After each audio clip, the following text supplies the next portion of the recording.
Hello, and welcome to another episode of the Sports Next Door podcast. Today is Monday, February 22nd. My name is Owen, and I'm joined, as I always am, by my neighbor Max. How's it going, buddy? Pretty well. I think I'm watching the end of what's been a couple of weeks of a winter wonderland play out before my eyes. Had a nice snowfall coming down this morning, and the morning light was hitting it quite prettily, but that's turned to rain, and it seems like the forecast is warming up, which I'm sure some people will be happy about. But if we're locked in our houses anyway, I kind of enjoyed having the cold and snow to go along with it. Yeah, definitely stay off the ponds and lakes today, folks. Those are risky places to be, but because you saw everyone out on them this weekend. So yeah, stay away from that. And we got some heavy snow here in London that I had to clear out before I came downstairs. And as it seems, no one in my house is willing to do it. So I think your dad's like work ethic just went straight into you. It's the same competition between my dad and your dad, always like who's gonna get up and get out first, because whoever does that is gonna be the one to shovel the shared ground on our house. And my dad was saying he thinks your dad's done it about 90% of the time over the past 20 years. yeah, well, So that's just genes. I wouldn't say it's work ethic. I'd say it's his inner tick. He's just a busybody, and if he sees it not done, he has to go do it. And I guess he just gets up earlier, or at least looks outside earlier than your dad, and that's why it gets done. And I'm saying that's the same thing going on with you and your housemates. Definitely. Except your dad might actually go do it, whereas my housemates will just walk through the fully piled snow. So Oh yeah. We used to just make a artwork out of the dishes one of my housemates didn't do, and just see how high of a pile we could stack before they felt too guilty. We thought about putting them in their room, and then realized they actually had a fair amount of dishes in their room as well, so that would have had no effect. oh, that gives me the heebie-jeebies just thinking about it. So, Max, don't look now, but the Raptors are ahead of the Boston Celtics in the Eastern Conference standings in the NBA. They get a huge win last night. We're going to break it down just a little bit, along with some other NBA storylines. Follow that with some Combat Corner, some hockey, and then wrap up with a little bit of tennis, which is on tap for today. So I will jump right into it. The Raptors beating the East leading Philadelphia 76ers. It's the 16th straight time at home that the Raptors have beat Philadelphia. And they did it on the back of some stupendous defense. Absolutely stifling. Boucher and Baines playing together and played quite well as anyone can against Joel Embiid. And the Sixers went 8 minutes without making a field goal and got most of their points from the seemingly unlimited free throw opportunities that they received throughout the game. I believe Embiid and Simmons both had more free throws in that game than the Raptors team had before the foul game late in the fourth quarter. So some great defense from the Raptors. Offense was really sloppy, and there were so many points where they could have let Philadelphia back in this game, but some missed free throws, some missed wide open 3-point attempts, and Philly just didn't want to get back in it.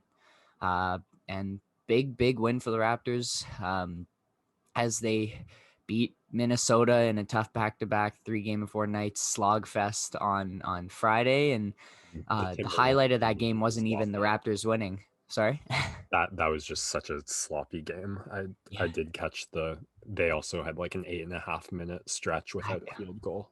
I don't know when the next time we're ever going to see an 86-81 game in the NBA ever again. All these games go over 100. So just a really an ode to the 80s, or not the 80s, to the 90s, early 2000s with that one.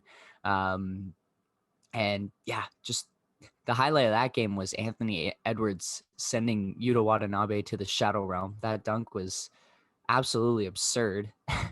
And if you haven't seen that, you got to go watch it about 50 times in all the different angles. I love Yuta. He provides a ton of energy on defense, and obviously you respect him. Aaron Baines right beside him is the king of getting posterized. But hey, at least he jumped, right? At least you go challenge it. I know the dude just career-ending type dunk, at least from a publicity standpoint. But you got to respect that he at least got up there. But hey, Raptors, second hottest team in the league right now. Them and Washington both have won 4 in a row behind Brooklyn, who have won 7 in a row. And they continue to fight and claw their way up the standings. And that game last night was another one of those games that just kind of remind you of the Raptors teams of the past 2 years. Still no Kyle, and they just managed to find new guys to take the spotlight, have some really key performances, like Boucher especially had 3 3-pointers kind of in the first quarter of that fourth quarter, and then had an awesome block against Joel Embiid late in the game going up for a layup. And yeah, just fantastic production they've gotten from him. And Terrence Davis had a couple moments. Just team, different guys stepping up, and that's what we love to see from these Raptors. Speaking of hot teams, we'll move into the later game, the marquee matchup between the Brooklyn Nets and the Los Angeles Clippers. No Kevin Durant in this game, but Kawhi and Paul George in it. And those 4, Harden, Kyrie, Kawhi, PG going at it was awesome. Like just a bunch of different type of shot creators, all getting to their spots, all making buckets. And in the end, this game comes down to a charging call against Kawhi, against James Harden, who was playing some defense, and Kawhi digs the shoulder in to get to a layup, and the refs insert themselves. I think you could have gone away with a non-call there and just let the layup stand to tie the game, but they call offensive on Kawhi, and the Nets get to inbound the ball and play the free throw game and put it away. So a tough ending there, but you could just see that Brooklyn had the better shot makers down the stretch, unless PG and Kawhi were dribbling the ball against DeAndre Jordan, who played late into this game because of a weird injury to Jeff Green in the fourth quarter. But yeah, DeAndre Jordan inserted himself with all the stars there. He had a couple blocks and made some clutch free throws and had the game-winning tip in on a loose offensive rebound. So people have been complaining that the Nets, this is their last pieces they need to upgrade at that center position. But if DeAndre Jordan can, for even just half of the games in a series, give them DeAndre Jordan of 4 years ago, then this Brooklyn Nets team truly is like unstoppable. Because even though DeAndre Jordan was never the best center in the league, he's a guy who could throw down lobs and protect the rim. And that is all they need him to do there in Brooklyn, because they got guys who can do everything else. So a big win for the Nets. They've now won 7 in a row. They are 1 game behind the Sixers for first in the Eastern Conference. And slowly but surely, they're putting things together and getting themselves ready for a deep playoff run. So it'll be important to follow them as they continue to make their way through the season. The last games I want to talk about were our Friday night games way back, where we had 2 guys go for 50. The MVP frontrunner who got a little bit stifled by Aaron Baines and Chris Boucher, Joel Embiid.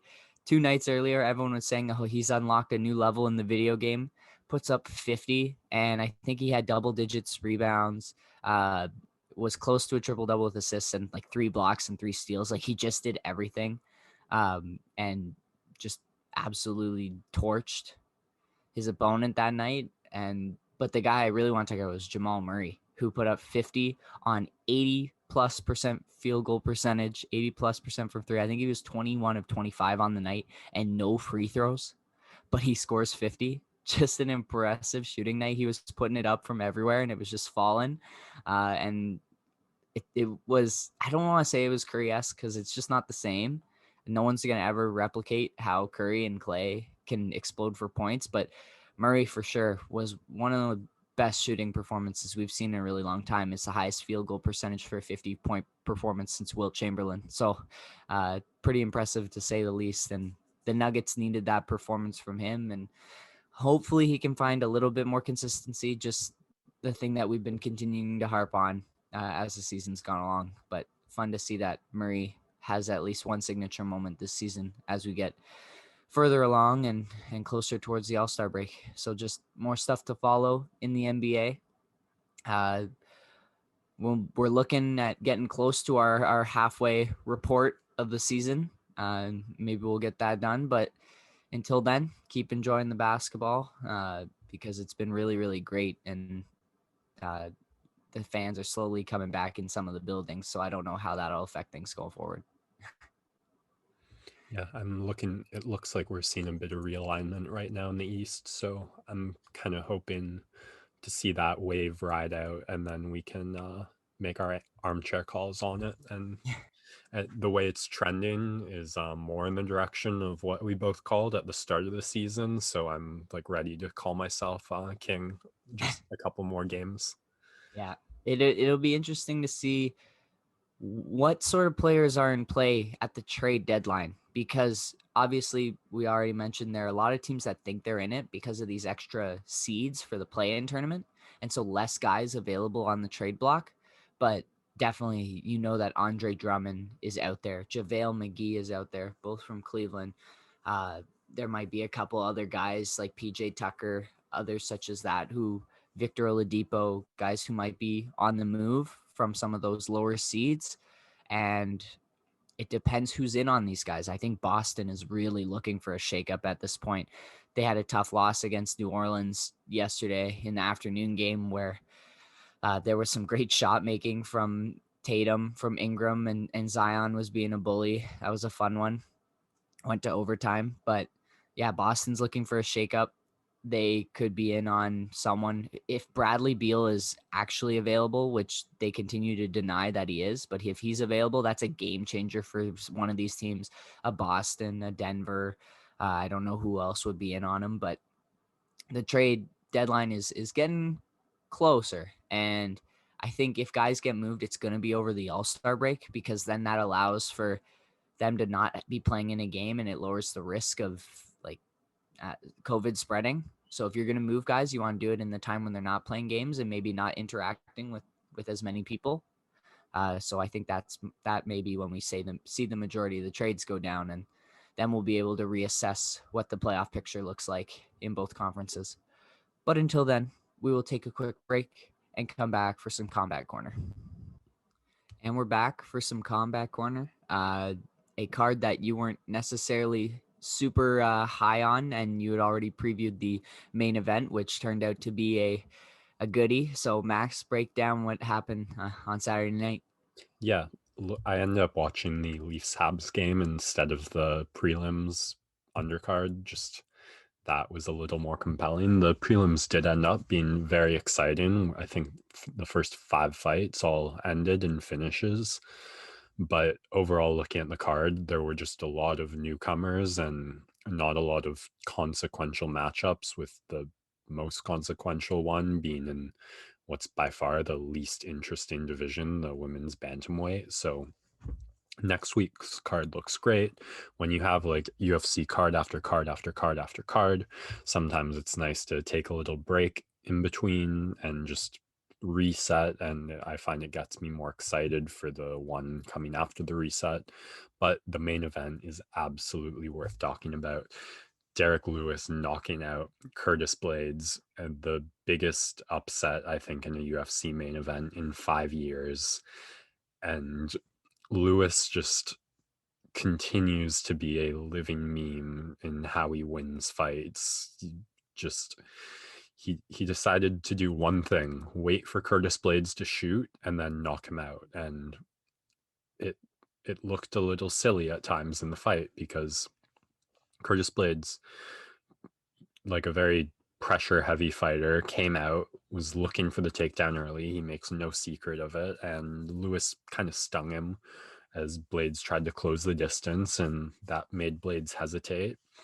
He waited, he went a little kickbox heavy, and he did great. He just drawing out the feints of Lewis with his own, landed some nice leg kicks, and just started piecing him up in a way where, even though he got staggered at the start of the first round, by the end he'd won it pretty cleanly. And more of the same in the second, with Lewis just throwing nothing. Like, I think he landed 3 punches in the first round, and continued to not really throw in the second, and just waited. Blaydes was winning the fight on the feet, which that's part of his game that has continued to evolve. The wrestling is such a threat that when people focus on that, it lets him get going on the striking. And it was going well for him until he really just telegraphed his takedown, and Lewis was waiting all fight for it and had the answer, a perfectly placed uppercut. No luck about this. It was really, he was like, okay, I'm not going to worry about pressuring him. I'm not going to worry about taking the fight to him. I'm not going to worry about anything other than just timing his takedown. And it's almost like a meme from a manga or something where it's like, just 100% focus on this thing. I'm going to do it perfectly. But that's what happened. He just, I mean, that uppercut was placed so beautifully. The shot was fairly telegraphed, but Derrick Lewis, or excuse me, Curtis Blaydes is a very explosive, fast fighter. You saw against Volkov just how quickly he was able to get it. So yeah, it looked telegraphed, but in reality, Derrick Lewis had half a second to react and place that. So very admirable job. And he could have looked very silly after this fight if Blaydes had chosen not to shoot and take him down, and Blaydes had just stayed piecing him up on the feet and won the fight on rounds like that. But I think when you're a natural wrestler with Curtis Blaydes, the striking is so unnatural and so forced that he can do it, but it gets uncomfortable after time, and he just wants to be a fish in water and go to the grappling. So even though I'm not going to do anything other than try and time a takedown, makes you look silly. At the end of the day, the winner is the king, the loser is the bandit, and Derrick Lewis ends up with the looking like a genius coming off that. So it's kind of ironic for Blaydes because as he's evolving so much as a mixed martial artist and improving his striking game to the point where he is able to knock out a guy like Junior Dos Santos, piece up a guy like Derrick Lewis, maybe the most important part of his game until this point is diminishing, and that would be his chin. This wasn't the first time Blaydes has taken shots, or even the first time someone's timed a power shot on his takedown. If you remember, the real start of his coming out party was against Mark Hunt, I would say, and Hunt landed some bombs in that fight, and he had Blaydes wobbled, but Blaydes was just able to weather it and keep the pace going and find his takedowns and win the fight convincingly.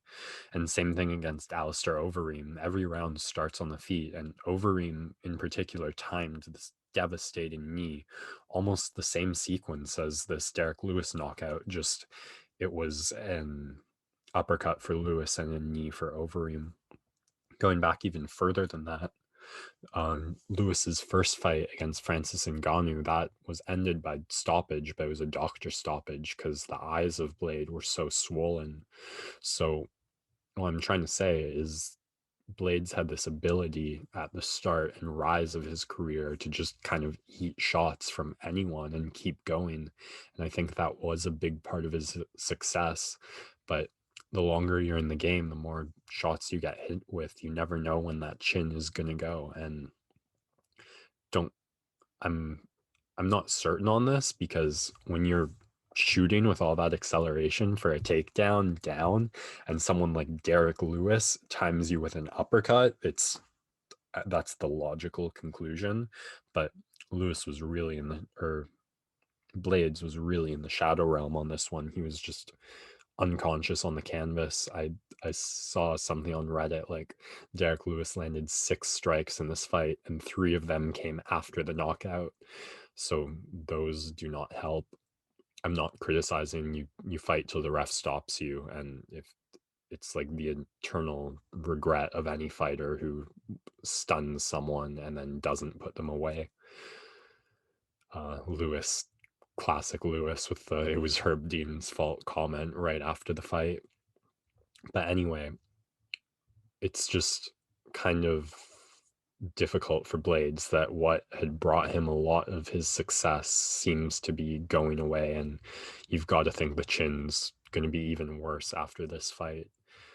But at the same time, I don't know that I can comfortably pick Lewis to beat Blaydes more times out of 10 than not. I mean, that was perfect execution on the game plan by him. So I do lean more towards that than I would against Volkov. But I'm not. Blaydes is in a curious position now where he, for a long time, was just unanimously regarded as the number 2 contender after Ngannou. But now with a loss to Lewis, he's got to be a bit set back. I think the right matchmaking decision for the heavyweight division moving forward with this match is you put Blaydes against the winner of next week's main event, Cyril Gane versus Jairzinho Rosenstrike, and you make Lewis versus Volkov 2 for the next title shot. Volkov on the rise after his last 2 wins, with Lewis also on the rise. But I think, well, for one thing, the fact that they had that first fight, which ended in the most upset surprise come from behind victory, makes a second fight so compelling anyway. And I don't really see either of these guys as a unanimous contender the way I saw Blaydes before this fight. So the heavyweight division just got a hell of a lot more interesting with this upset. I'm very much looking forward to next week's main event, and I think the matchmaking you can do now with this shakeup is awesome. This is why mixed martial arts, the greatest sport, you just one moment can change everything in it, and the possibilities are so much freer and so much more endless. So that's all for this Combat Corner. I'll be right back to talk some hockey. And we're back for some Talkin Hockey. We don't often go south of the border on this segment, but we got a little to discuss this week, so let's lead with that. Yeah, we got some afternoon hockey out in the mountains between Nevada and California, Lake Tahoe. An absolutely gorgeous setting for some great outdoor hockey games, and had a lot of us Canadian fans thinking about what games would look like out in Lake Louise and Banff. That'd be pretty fun to watch. But we got the Americanized version, and some afternoon hockey take in was great. Because there are no fans at any of these games, the NHL had an opportunity to take players out and play games in this setting because they didn't have to build out stands like they would at previous Winter Classics at a stadium up north, right? With this, they can put a game wherever they want because there are no fans, and so they get this awesome backdrop of the lake and the mountains in the background, and it looked really, really cool. There was a hawk that flew and landed on like one of the light posts. Just some great visuals, and they were able to get some different camera angles with drone footage that was broadcasting the game, and just looked like a fun day overall. And the weather ended up warming up, so they're playing some warm outdoor hockey, which sounds a little bit like an oxymoron, and obviously so, because the game ended up getting postponed due to the warmth and the sun. And a lot of funny memes on Twitter just talking about how do you not plan for the sun existing and warming up the ice. That's kind of typically how things go, and made the conditions really poor. We saw a couple players take spills, and especially near the middle, the ice was virtually unplayable. And so they had to shut things down, the longest intermission in NHL history. And we get things back going at 9 Pacific, which is well past my bedtime. But again, made for another interesting kind of perspective of playing an outdoor game, pitch black, and Just need some Molsons in the snow. yeah, exactly. Or I guess in their case, was it like Coors Light? And the Avalanche pull it out, 3-2 victory over the Vegas Golden Knights. Big win for them. As there's a constant tussle between Vegas, Colorado, and St. Louis for the top of that division. And then last night, the Boston Bruins explode offensively against the Philadelphia Flyers. David Pastrnak with the hat trick. and they win 7-3 in that game. And so a couple fun games to get done over the weekend as it's warming up here. So I guess they timed it right. This was at least maybe the last vestiges of our really cold winter month, which I'm sure the Americans are happy to see go because Should have hosted in Texas. Oh, yikes. Yeah. Oops. It definitely would have been cold enough. I'll say that. It'd be fun to have one in like Nunavut or something, just like absolute middle of nowhere. But the fans, Yeah. that's never going to happen. Yeah. Well, yeah, this was it, right? This is your opportunity to do something really, really cool. Because in the future going forward, people are going to want to have fans there because they make so much money off the Winter Classic because they sell double the amount of tickets that a normal indoor arena would sell. Yeah, I mean that Detroit Leafs one with 100,000 fans. Like, Yeah. I mean, probably anywhere within like a 10-hour drive or a couple-hour plane ride of Toronto, you can pull that off and sell 100,000 tickets. Yeah. But Yeah, pretty epic probably to say anywhere the in least. North America. In other south of the border news, Sidney Crosby gets his 1,000th game done, and the Penguins, I think, honor him right, having all the players come out for warm up with number 87 jerseys, and the entire team follows him on his pregame untie, retie skate ritual. Yeah. Pretty awesome to see. A lot of videos coming out from different players across the league. My favorite, of course, was Alex Ovechkin's, just congratulating him on his 1,000. Nothing funny really, but just you can see there's a lot of respect there, and maybe a little bit of trauma from some of the playoff series that those two have had. But uh, our version of a modern day Lemieux Gretzky, I know people never want to compare eras, and obviously Gretzky is the GOAT, but these two guys are special and definitely are the two absolute front of the page superstars for this era of the NHL. And Sid the Kid was the big superstar that kind of you and I grew up on. Obviously, we had our Le Cavaliers, our Brodeurs near the end, but we were just so young back then. Whereas Sid was kind of that first guy that everyone our age gravitated towards as the next big thing in Canadian hockey. And so many great memories for him. 3 Stanley Cups, the golden goal, all the incredible, ridiculous stuff that he's been able to pull off in his career. And he would have got to 1,000 if he hadn't had those concussions a couple years ago, but he's there now. What an incredible accomplishment, and congrats, Sid, because yeah, heck of a career he's had so far. Yeah, so I mean, seemed like he would never get to this point, however many years back in time. And as much regrets as there is, like seeing what the career of Connor McDavid just starting to blossom, being like, man, I wonder when it's all said and done, Crosby's not gonna have the resume he could have had when we want to go back and have those Lemieux Gretzky discussions.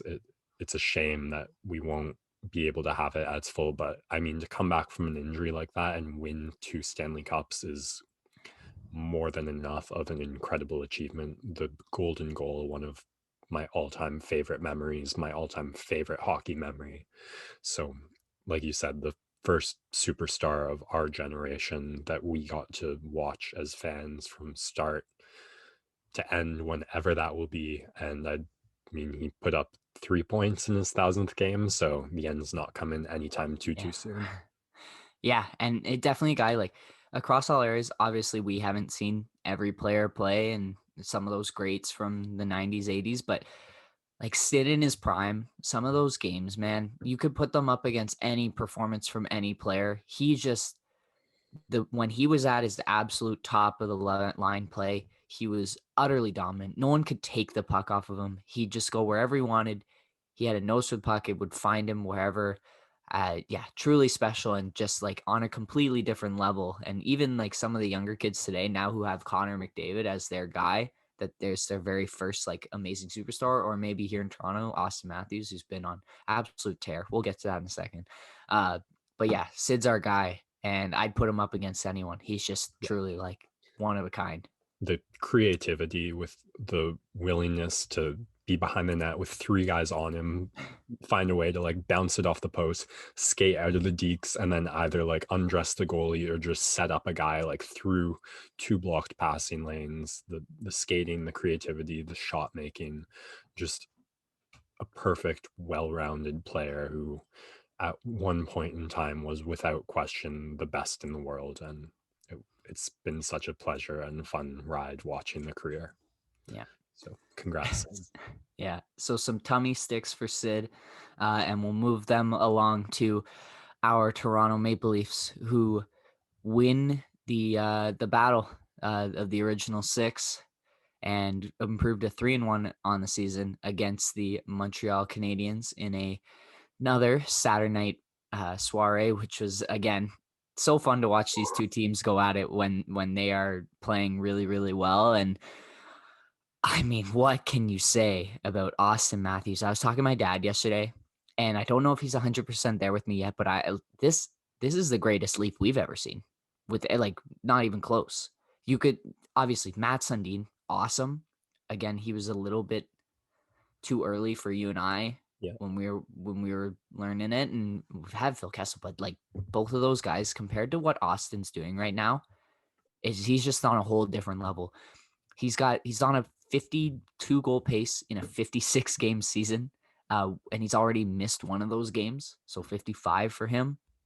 He scored 2 more on Saturday to bring his total up to 18, and it just looks like every night it's 2 for him. He just can't stop scoring, and it doesn't feel like anyone can stop him, especially on the power play. It's just automatic for him at this point. It's so much fun to watch him play right now. Yeah, I mean, what a game overall. Just the back and forth. That might have been the most fun hockey game I've watched this season. I mean, tight first period where the goalies are stars, both stepping up and making saves, and then both teams scoring 2 goals in under 60 seconds. The Leafs on the 5-on-3 just too good. I mean, last week against Ottawa, they flub an entry and then just matter of time before they get set up. This time, I think they flub 4 entries, but still with just a matter of seconds, all it takes is 1. When you have that level of talent out there, it's just, I mean, you look at that play and you saw the defense had to make a decision. It's like, shit, Mitch Marner's coming down into the slot. Someone needs to step up on him. John Tavares is in front of the net. If we don't do anything about that, then like Marner's just feeding it to Tavares for the goal. And so you cover those 2, and Austin Matthews, I mean, Price knew exactly where that puck was going, and he still couldn't get there fast enough. 5-on-3 Leafs, too good. I feel like they might be 3 for 3 so far in the 5-on-3, but maybe I've missed a couple. My favorite goal though was Mitch Marner's. That the way he hid that shot under the sliding player was so filthy. Well, yeah, and it came off of the goal after, so Matthews scoring with 1 second left on the 5-on-3, so we get the power play, and Joe Thornton feeding Travis Boyd, top power play unit player Travis Boyd, who didn't even make the Leafs out of camp. Great job by him taking advantage of his opportunity, but I think Price was expecting another cross crease from Marner, who's normally a pass first guy, and he reads it well and picks his spot and just snipes it. Yeah, Just I mean, yeah. I loved that goal so much just because watching it, it was like, man, there's no way Price even saw that shot go off.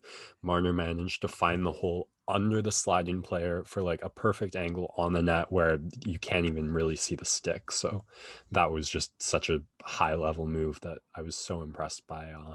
Travis Boyd, up and down in my books. I mean, great stick on the ice presence for the cross creaser, but the Leaf or the Habs, I mean, it makes it a great game, but it's hard to watch fire back in even quicker fashion with their 2. One of those off a Boyd giveaway at the blue line, 2 breakaway goals. I was a little more upset with Anderson in the moment. I mean, giving up back-to-back breakaways, and if you look back to that awful collapse against the Sens, they had 2 breakaway goals on that. So I do imagine in the Leafs practices, you got to let like Marner Matthews just go after him again and again and again, and try and work a little on that. But those were incredibly placed high speed shots. So, but after those two, he was huge.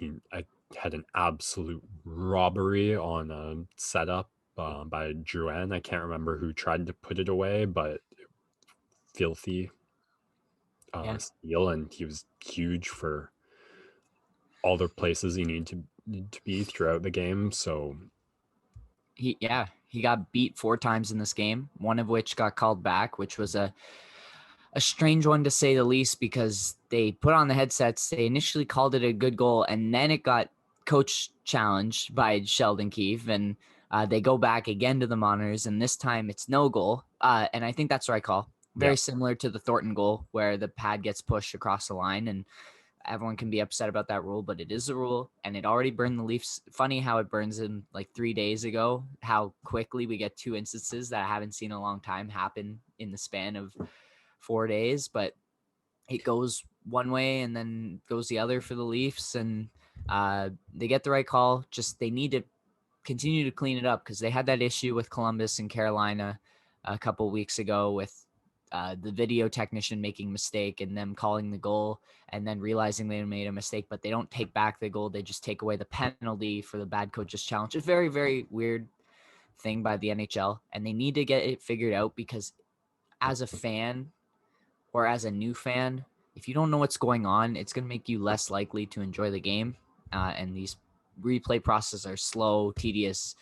And so the reason we do it is to get the right call. And so if they're not even getting the right call, then they just got to take it out completely. Yeah, it was also bizarre how quickly they came to the right call the second time around. It just, like, there was some speculation that the replay booth just overruled the refs video replay, because it looked like the first time the refs went to the video. I don't know what they were looking for. In my eyes, it was pretty clearly that without Kokkinen's stick pushing Anderson back, that puck doesn't go in the net. So that's, and maybe like Keefe specifically challenged the call for goalie interference. So maybe it was like, once they just look at it through that one perspective, it's clear as day, but very bizarre. The last note I had on this game was I'm actually really liking Kerfoot on the second line. I still don't know how you fill the hole at third line center. Engvall's playing decently, but I think Kerfoot still fills that role a little better, but there's him and Nylander especially seem to be a little more on the same wavelength. I'm just seeing Nylander find Kerfoot a lot, and the break-ins, like when Nylander puts on Kerfoot's stick, it stays on the stick, and they're able to break into the offensive zone, which was a huge part of the second line's struggles. So it's looking good. I'm liking the role. I mean, Kerfoot kind of brings what you were looking for to that second line, that dog mentality, that willingness to forecheck. He's not probably Hyman or Mikheyev level fast, but still a pretty speedy player, and he has some goal scoring talent. So you've got to figure out what you're going to do with that third line center, but Kerfoot could be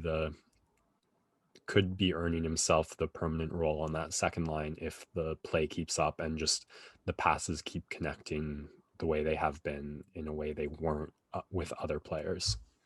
I would say the way Simmons was playing before the injury, you give him a shot back on that second line when he's back. But I think Kerfoot, especially even more so than like the dog mentality determination, he's got a little bit of that nastiness that you don't like playing against. That is a good replacement for the just sheer toughness of Simmons. And that was like the top value he brought to that second line. And so even more so than Hyman's going to get in there, but he's not necessarily going to chip and give you an extra little slash or the just the nasty stuff that Kerfoot does. And I think it's a great compliment to Tavares and Nylander on that line for now. I think you might see Galchenyuk get a shot at third line center. I don't know. We'll see. I'm interested to see what they're going to do going forward. But right now, like, there's not a lot of problems. They're winning games, and so they don't need to finick too much with the lineup. It's only when you encounter a bit of a roadblock that you might see some changes being made. But right now, they're winning, so not much needs to be adjusted. Just still something to monitor going forward. And this wasn't in our show notes, but the Habs then going on to lose their next game last night to the Sens 3-2 in overtime. So they've got a really tough schedule ahead. They just had a week off, and I think I heard something like 41 games in 78 days or something. So not like above one game per 2-day pace, and they're gonna struggle.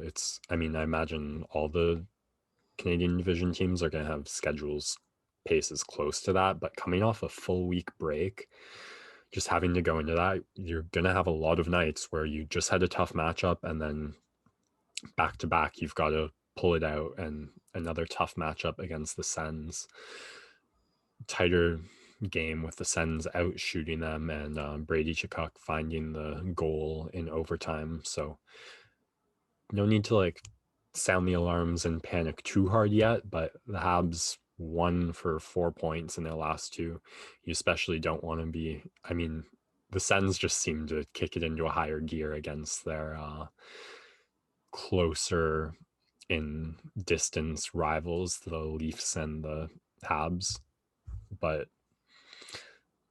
eyes on Montreal for how they respond to losing the last two. Yeah. All right, we move on to the Oilers and the Flames, the Battle of Alberta, which has been a little bit lopsided this week, especially the 7-1 win for the Oilers in the most recent tilt. McDavid, you have in the notes, heard the Matthews praise because Matthews been on tear, and even when you've got a guy on a different universe, I don't know, what can you say? McDavid's in a different dimension. Like he's just playing on another level entirely. Natural hat trick, adds 2 assists. He's on pace for what, like 140 points in a 56 game season. Like these are Gretzky level numbers that he's putting up. And the big thing I think is like the Oilers are on this little 3-game winning streak now. They're second in the division. They've really pulled away from some of the teams in that middle of the pack that we were talking about with Montreal and Calgary, and Winnipeg still got a couple of games in hand. But the Flames, man, they have lost something emotionally in that locker room. The team just, it feels flat.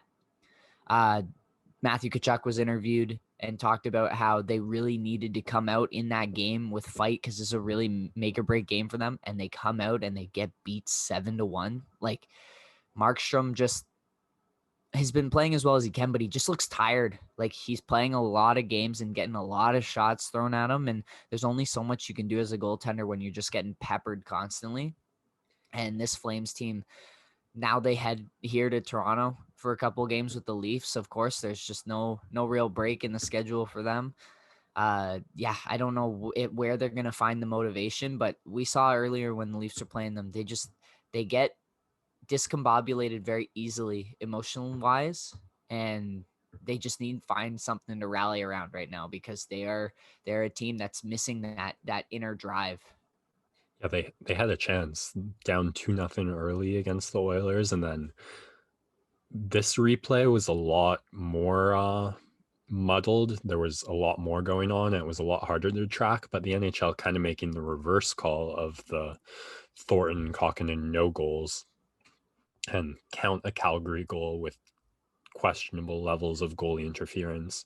So 2-1, they have a chance to bounce back, and McDavid just scores not like the top cheese slickness of it, not like crazy dangles, but still one of the filthier goals that happened this week, just with beautiful puck handling, not sparing a glance at Markstrom, keeping the defense, keeping Markstrom all eyes on the cross crease, and what can you say? Austin Matthews, the best goal scorer in the world right now, but Connor McDavid, the best player. The skating and the hands are just on such a different level from anything we've seen other than the prime Crosby we were talking about earlier. And I think this 7-1 game is not really a change in the way the Flames have been playing. It's just a change in Markstrom's ability to fill the Atlas role and carry the world on his shoulders. similar levels of shots against, similar lacklusterness of the Calgary offense, but a lot of nights early in the season, Markstrom was able to keep it close and give Calgary a chance to win, which they were able to do their fair share of. And struggling a little now, you never know when that change is going to come, if a switch can be flipped, and momentum just seemingly can come out of nowhere. But the Leafs took 3 straight against Calgary before. The only team the Leafs haven't lost to, I think, yet so far, unless Winnipeg. So tough road ahead for Calgary, and I'm not complaining. No complaints. They sit right now, what is it? 6 points ahead of the Oilers, and with a game in hand, so could be 8 points ahead. Obviously, the Jets have some game in hand, so worst case scenario, they're 5 points ahead of second place, but that's a pretty big cushion compared to some of the other leagues in the other divisions. So sitting pretty right now and can't complain. We'll take one more break and come back for some tennis talk. And we're back for some tennis talk. We had the Australian Open decided on the men's and the women's side. 2 matches that weren't necessarily the firecrackers that we had seen earlier on in the tournament, but it seems like the best player prevailed on both sides. And I guess we'll start with the men's. Novak Djokovic winning his record 9th Australian Open, and he is 2 away from 20. We have here he's won 8 of the last 11, which is just absurd. Yeah, he's closing in on Roger and Rafa as another guy who can add his name. If you're looking at the best men's player in the Open era, he's definitely in the conversation. And yeah, just so lucky that we actually get to see 3 of the greatest tennis players of all time playing all at the same time right now. Yeah, I mean, the big eyes on the French Open coming up now. Will Rafa, the king of clay, manage to pull ahead? And does he, what's still left in the tank for him? And it's so interesting because, I mean, Djokovic still a spring chicken compared to Roger and Nadal. So however much success they have this late in the career, Djokovic is ultimately going to have a chance to catch up with it. But yeah, I mean, he's got to be the favorite at every Australian and US Open with the dominance he's had there, especially the Australian. Just absurd, winning 8 of his last 11. And he saved the best for last in this tournament. He dropped the last set he lost was the first set of his quarterfinal matchup against Zverev. And I mean, you look at that semifinal matchup against Katsarov and maybe the stock, but the other 2 top 10 guys and just straight sets. I don't make me wonder why I even had a second of doubt about him in the first place. Just the number 1 player in the world right now. Too good. And with this is going to be a really interesting Grand Slam year. I mean, if Rafa can pull ahead, King of Clay, keep it up, can Djokovic earn what would be, I think, only his second win at the French Open, then it gets real interesting. Wimbledon, the big one, whether it's one of those 2 or neither, will be so fascinating. The men's legacy competition that's going on right now is so good on its own, and then when you add the other 20 like phenomenal talents that are just such a fantastic high level of competition. Yeah, definitely awesome to watch these guys go at it. I think we'll see a couple Canadian kids insert themselves in at Wimbledon, hopefully, and probably at the US Open. They're a bit more hard hitters, so I don't know how well they'll do on clay. But yeah, wrapping up the hard court tournaments in the upcoming month will be interesting to see where they position themselves as we enter the long summer months of the tennis season. On the women's side, we have the absolutely dominant right now, Naomi Osaka, winning her 4th Grand Slam title at the age of 23. and she takes down Jennifer Brady of the United States, and she's at the top of her game right now. She looks like the next great female star on the tennis side, and is on a great pace right now to get somewhere near Serena at the end of her career. Obviously, it's really, really, really hard to maintain the level of play that Serena has done throughout her career. She's 39 now, sitting at 23 Grand Slam titles. Don't know if that'll ever be replicated in the Open era. But hey, Osaka's on a great track, and congrats to her. She had a phenomenal tournament. Yeah, and then similar to Djokovic, the question is, can she translate that off the hard court into the other tournaments where she's struggled on? She had a great comment on that in the interview, like, the time is now. I'm hoping to get right back in there, and I hope the French is like my first clay one, which that's what she's going to need to do if she wants to even get close to matching Serena's legacy, which she certainly on the right track to do so for now. I mean, I think she's on like a 20-21 match winning streak right now. So going to be interesting to see how far that momentum will carry. But yeah, I mean, not a coming out party for her because I think she's already there, but continuing that dominance, and certainly the number one women's player in the world on hard court. Yeah, hats off to her. A little bit more news from us is Bianca, leg injury, pulls out of the Adelaide Open and a couple of the other uh, tune-up tournaments for the hard court. And yeah, tough to see her once again miss 15 months with her previous injury. Finally gets back, starting to look a little bit like herself, and then she falls prey to another injury. She's out for another couple tournaments. Hopefully she can heal quickly and be back, but it's really tough to see her continue to struggle in recovery. And obviously we want her to want all the best for her, but just very similar shades of Bouchard right now. Yeah. She's not following the same path of vanity, I would say, if that is the right word.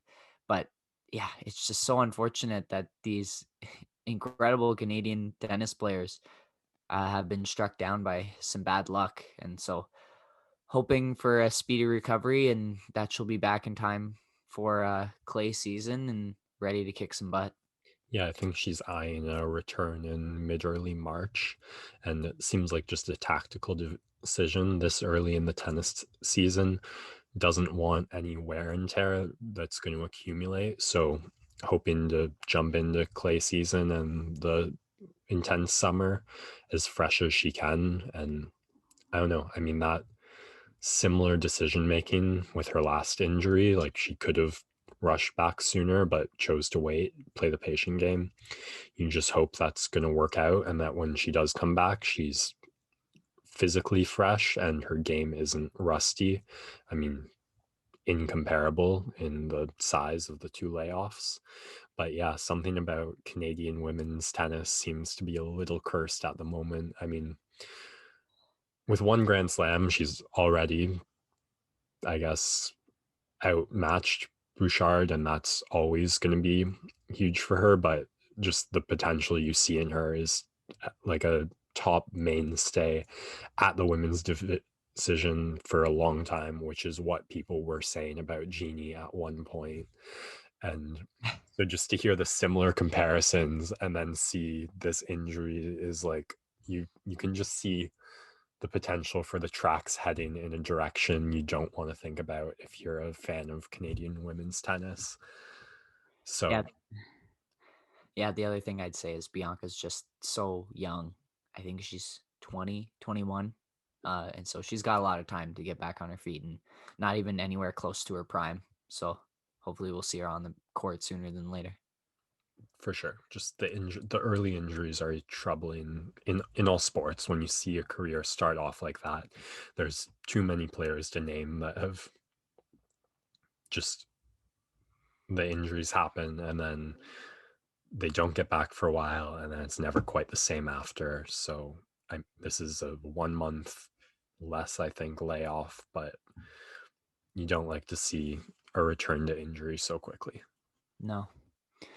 All right, this is a bit of a shorter one on this Monday. I have to run shortly to give a presentation on the health and wellness industry, if anyone is interested about that. But we do have some exciting sports action on the docket for this week. UEFA Champions League continues. Lazio and Bayern Munich on tap. Atletico Madrid and Chelsea tomorrow as well. And then on Wednesday, we've got my favorite soccer team named Borussia Mönchengladbach going up against Manchester City. Should be fun to watch some of those games. Obviously, Real Madrid will be playing sometime this week as well. And then other news, the Toronto Blue Jays and spring training are back on the 28th. So this Friday, maybe have a little bit of a preview. We're not close enough to the season yet for me to really dive into the details. Pitchers and catchers are down in Dunedin, and Alejandro Kirk has lost quite a bit of weight and looks really great. And I'm excited to see what he can do this season after a great debut couple games as a offensive minded catcher for the Blue Jays. And they'll kick off their spring training against the Yankees next Sunday. So looking forward to be talking some baseball on Friday. And that's pretty much it for me on the sports side. Max, I don't know if you have any more storylines you want to touch on. No, I mean, excited to continue to follow the hockey, see if the Raptors can continue their surge.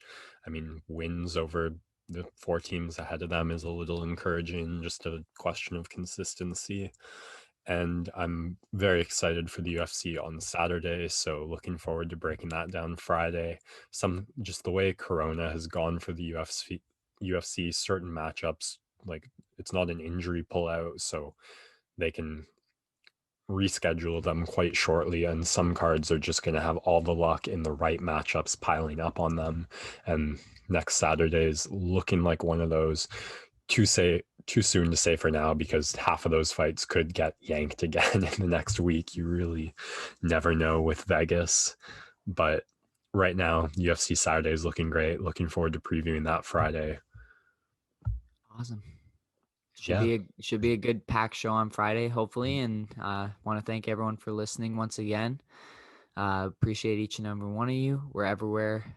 You can find us in terms of podcasts. Share us with your friends. Let us know what you think. We're on Instagram and Twitter. Yeah. Thank you each and every one of you for listening. Take care, everyone. Enjoy the last of the winter. Sports Next Door signing off.